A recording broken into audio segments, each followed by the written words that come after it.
ये कहानी शुरू होती है एक खूबसूरत लड़की जे से, जो जा रही है अपने नए स्कूल के पहले दिन। बाहर से देखने पर वो बहुत क्यूट और मासूम लगती है, लेकिन असल में इतनी सीधी भी नहीं है। पिछली स्कूल से उसका ट्रांसफर इसलिए हुआ क्योंकि वहाँ उसने बहुत सारे प्रॉब्लम्स क्रिएट किए थे, लेकिन इस बार उसने खुद से वादा किया है कि अब बिल्कुल शांत रहेगी, किसी से पंगा नहीं लेगी और बस पढ़ाई करके अच्छे से ग्रेजुएट होगी। वो खुश भी है क्योंकि ये स्कूल बड़ा और फेमस है, तो उसने डिसाइड किया है कि इस बार पूरी मेहनत करेगी। लेकिन जैसे ही वो एंट्री करती है, उसे महसूस होता है कि यहाँ सारे स्टूडेंट्स अमीर हैं और तो और हर कोई अपने बॉयफ्रेंड या गर्लफ्रेंड के साथ घूम रहा है। लेकिन जैसे ही जे अंदर कदम रखती है, गलती से वो एक स्टूडेंट से टकरा जाती है और तुरंत माफी भी मांगती है, लेकिन लड़का जवाब तक नहीं देता, बस घूर कर चला जाता है। जे गुस्सा तो होती है, लेकिन खुद को याद दिलाती है कि मैंने वादा किया है, अब कोई प्रॉब्लम नहीं। इसके बाद वो स्टूडेंट अफेयर्स ऑफिस में जाकर अपना कार्ड दिखाती है और पूछती है उसका क्लासरूम कहाँ है। वहाँ के लोग उसे बहुत रूखा बिहेव करते हैं और मुश्किल से बताते हैं कि उसे किस क्लास में जाना है।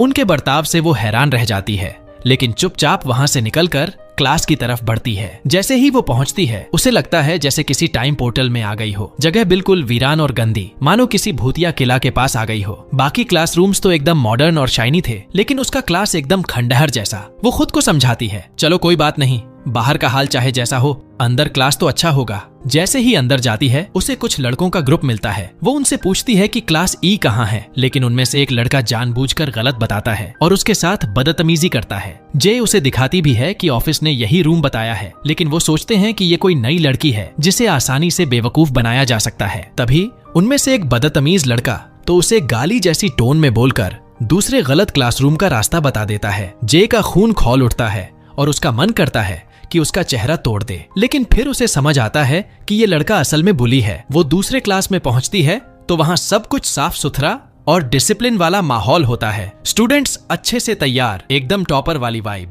लेकिन जैसे ही सब उसकी तरफ देखते हैं, वो हैरान रह जाती है। क्लास की लीडर आकर उसका नाम पूछती है और कार्ड देखकर कहती है कि ये क्लास उसका नहीं है, बल्कि उसे वही पुराना गंदा क्लास दिया गया है। अब जे समझ जाती है कि उस बदतमीज ने उसके साथ झूठ बोला। गुस्से में वो वापस जाती है और उससे लड़ने का सोचती है, लेकिन जैसे ही क्लास में एंट्री करती है, वो शॉक्ड रह जाती है। क्लास में सारे लड़के ही लड़के हैं, एक भी लड़की नहीं। जे गुस्से में कहती है, यार मुझे यहाँ अकेली लड़की क्यों बनाया है, लेकिन फिर खुद को संभालती है और सोचना शुरू करती है, कोई बात नहीं, मैं अकेली हूँ पर 100 लड़कों के बराबर हूँ। टीचर उसे क्लास में इंट्रोड्यूस करता है, लेकिन लड़के उसका मजाक उड़ाने लगते हैं। तभी सामने आता है वही लड़का जिसने पहले धोखा दिया था। उसका नाम है कैफर। वो न सिर्फ क्लास का लीडर है, बल्कि सबसे बड़ा बुली भी। वो जे को देखकर हंसता है और कहता है कि इस क्लास में उसे जीना मुश्किल होगा। जे अंदर से गुस्से में जल रही है, लेकिन बाहर से कुछ नहीं दिखाती। जब बैठने की बारी आती है तो कोई भी उसके पास बैठने के लिए